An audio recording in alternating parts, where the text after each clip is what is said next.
Why do most narcissists always seem to return to an ex? A narcissist can swoop into your life, lifting you so high one minute to drop you so low the next. It's a confusing and hideous experience to go through.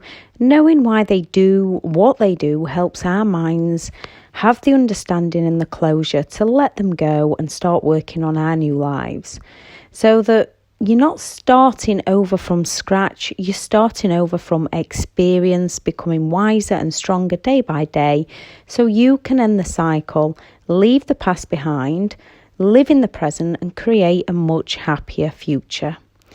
Hello everybody and welcome to the channel. I'm Elizabeth Shaw and this channel is all about the narcissistic personality disorder to give you more understanding of the people you might be dealing with in your life, how to handle those people if you can't go no contact with them, and most importantly how to recover and move on to a much happier life for you. If you do like the information on the channel, please do subscribe and hit the bell if you want notifications when a new video is released. This video is to explain why they go back to exes. When we think about the exes, you can probably remember all the narcissists told you about them. If they've moved on to someone new, that's what they are most likely saying about you to the new person now. Everything they did to you, they are always telling others that you did it to them. They are always playing the victim or the hero, and they are never ever the villain. As in their minds, they rewrite history to escape accountability, to avoid any feelings of shame or remorse. They lack the ability to reflect on mistakes that they have made, and their lack of empathy towards others, with their black and white thinking, their good or bad thinking, means once they've made their stories up in their minds, these are their truths. Some might truly know what they are doing, yet as it serves them, they don't care. They have a disorder, it's who they are. It becomes their beliefs and way of living. They see no reason to change as they believe it's all somebody else's fault. Yes, they can act differently around different people. This is because they live playing the games of being in control and gaining attention, exploiting other people. They can recognise if they treated all others badly, it would look bad on them. Even though they'd still be blaming those around them, they can put on that attention-seeking face to gain supporters and the envious face to destroy people's lives.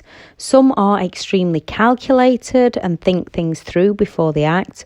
Others do just act on impulse, and most can cross over between the two. It can be a few months or a lot of years, yet most narcissistic people seem to at some point return to one of their exes that apparently treated the narcissist so terribly.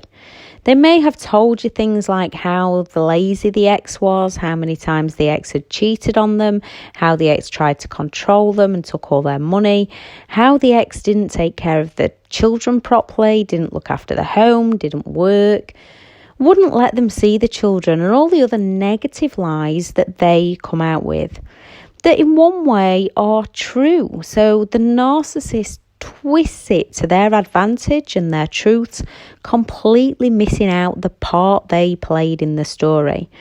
So if they said to you that the ex took all their money, the narcissist most likely spent all their own money on some form of addiction, and then started to financially abuse the ex and took all the ex's money, leaving the ex with no more money to give. The narcissist believes the ex stole from them. They believe they are entitled. They don't see what the ex did do for them, just what they stopped doing for them. And that ex stopped providing the money because they ran out, and the narcissist felt entitled to keep receiving money. If they said the ex didn't look after the home, the narcissist most likely drained the ex emotionally, physically, financially, leaving the ex feeling empty, drained with anxiety and depression, so they no longer had the ability to look after the home.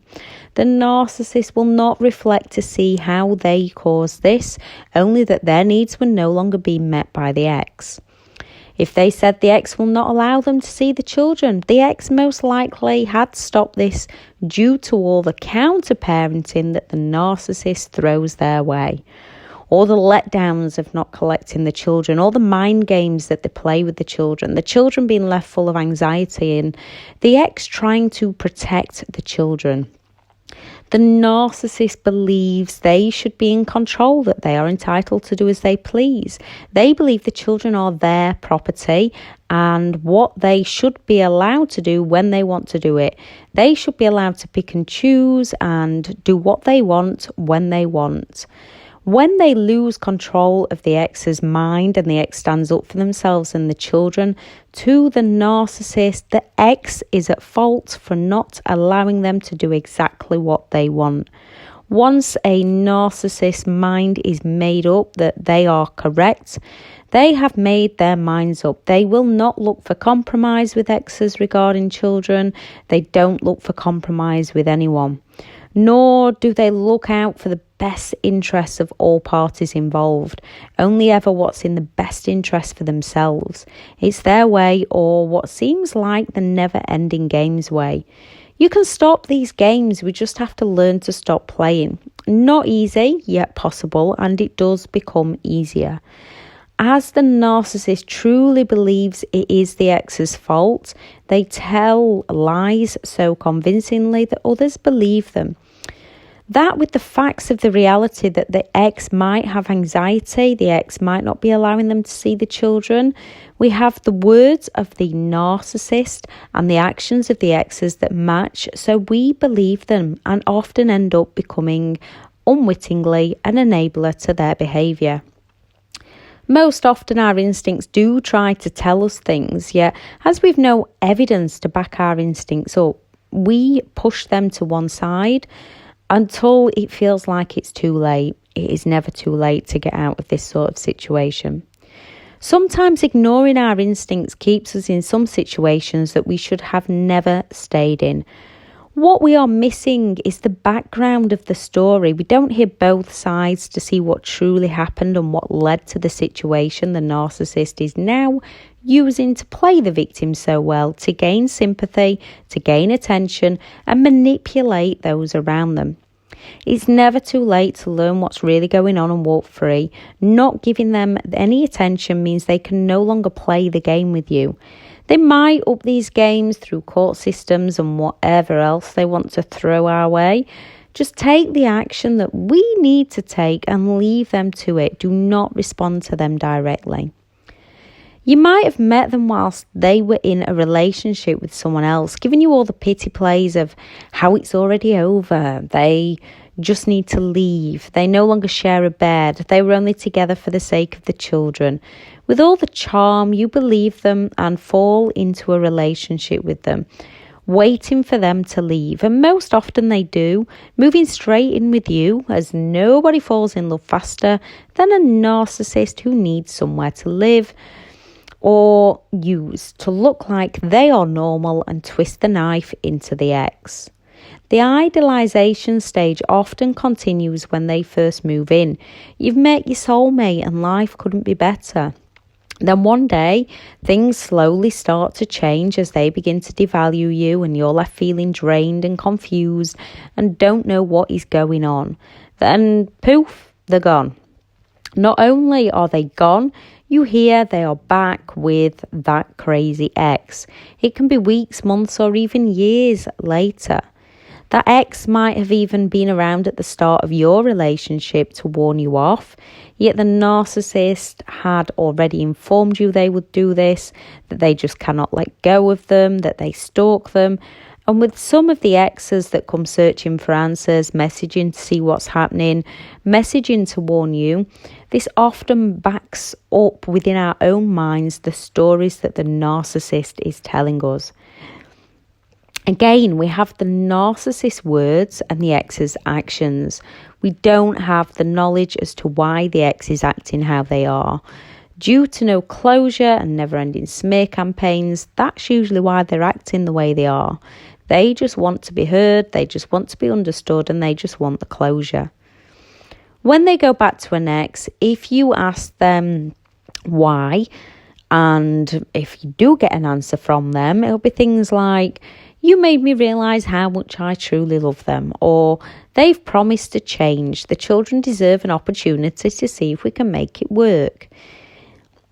The ex themselves just hasn't managed to clearly see or break the trauma bond, and they are in the middle of being re-idolised by the narcissist and all the lies the narcissist is now telling them. You might have even tried to get them to come back to you. You will have probably some point have been that crazy ex to the new person. When they say things like, I realised I loved my ex, what they mean is they remember the ex giving them more attention than you are at the present moment.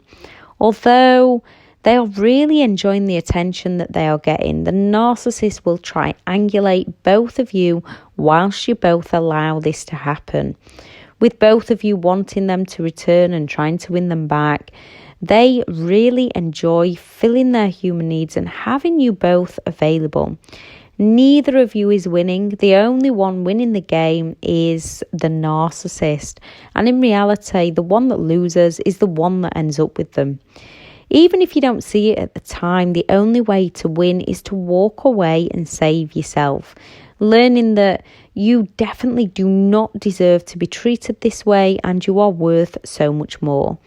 Which isn't an easy thing to learn, as they've most likely manipulated you, destroyed your self-esteem, gaslighted your mind full of self-doubt, gaslighted you so that you blame yourself. You can and you will recover from this.